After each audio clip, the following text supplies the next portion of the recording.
Who is the guy talking at the beginning of Strength Through Music, and do you want to smoke a joint with me later? Right here.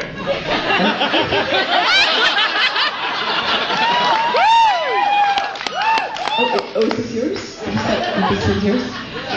You're off, Limit Rothberry! Thank you. Okay, well, the latter one, let's discuss privately, so we don't get arrested. And then, In Canada! We're legal here, baby! Oh, that's right. I forgot your country is awesome. I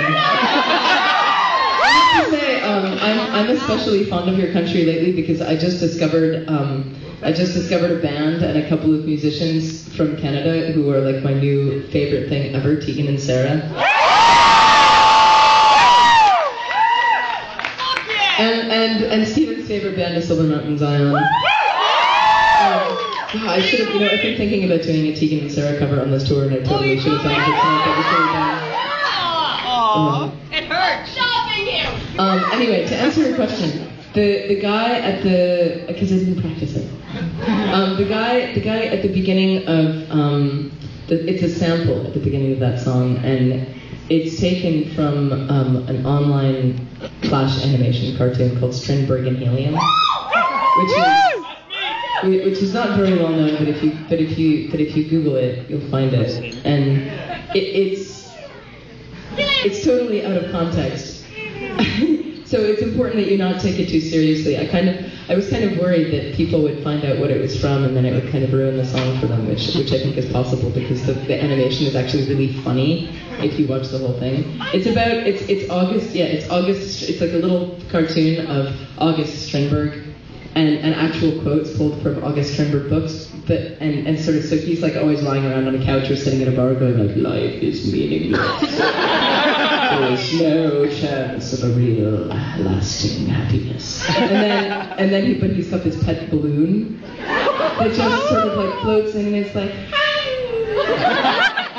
and he'll just be lying there being like, there is no happiness. I am dead to the world. And then the balloon's name is Helium. It's got this like big bug eyes, and he just sort of comes in going, I feel there too. And it's like completely fucking absurd, and you have to check it out. Anyway, there's the answer to your question. That was very long-winded.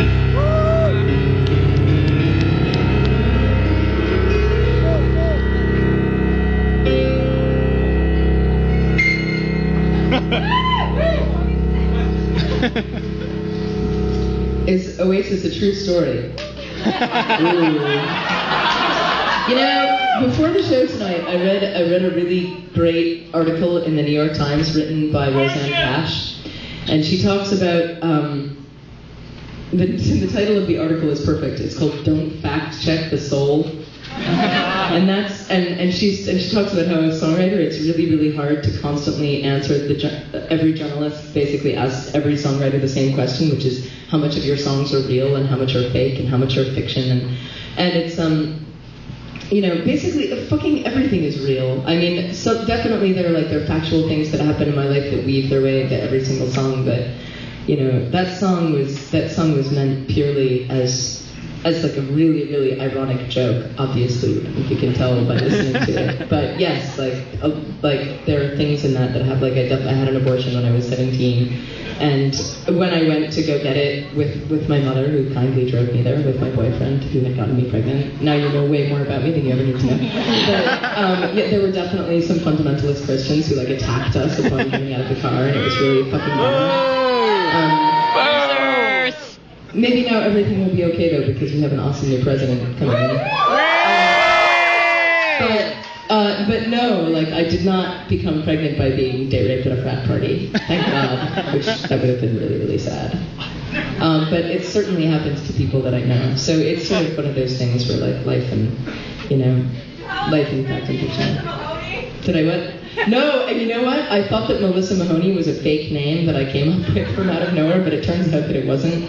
It turns out that it must have been floating around in my brain because she was actually a photographer that took an early photograph of the dolls for like some magazine cover we did the first year of the band, and then I found that out accidentally later, and I'm really, really hoping that she's not angry at me. But what else? It's a common enough name, kind of. Ish. Okay, let's go on to another subject now so they feel that.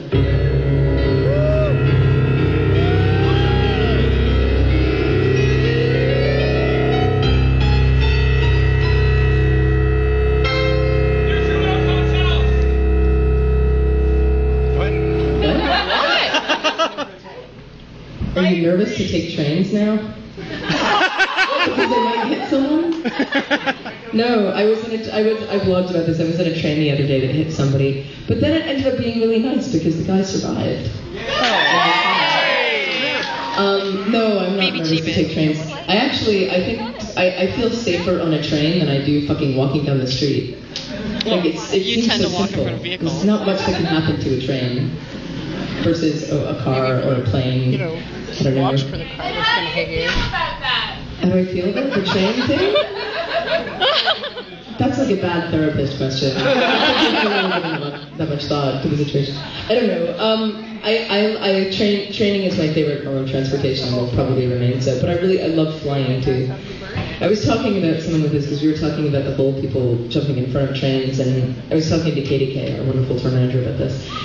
And some people are deathly scared to fly, but some people really like it. And actually, like, statistically, you're more likely to die in a car, like far more likely to die in a car than you are in a plane. But everyone is terrified as soon as the plane takes off that they're going to crash and die. And it's a totally irrational emotional response to the lack of control that you have up there. But every time I get on a plane, I think about whether I'm ready to die. Does everyone else do that? Pretty Yes. Steven's like, shut up. Yeah, I ramble. But no, I feel okay about it. Thank you for asking. We got ahead. Who put this in? It's very exciting. Okay. What song title by any artist would you best describe your life? Like lead your life soundtrack. Me and Julio down by the schoolyard. Good one. Ooh.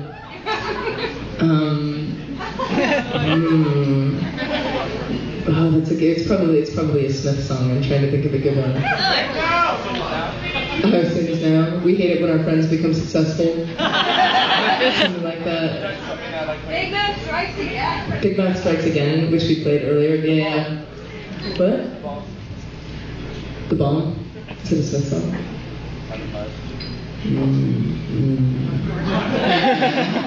Oh, that's a good question. I don't know. Probably, if I'm feeling profound, probably One of Us Cannot Be Wrong by Leonard Cohen. Nice. Another fucking Canadian. You guys should do this national anthem. Okay, so that is the end of the Ask Amanda segment of the evening. Thank you, Stephen.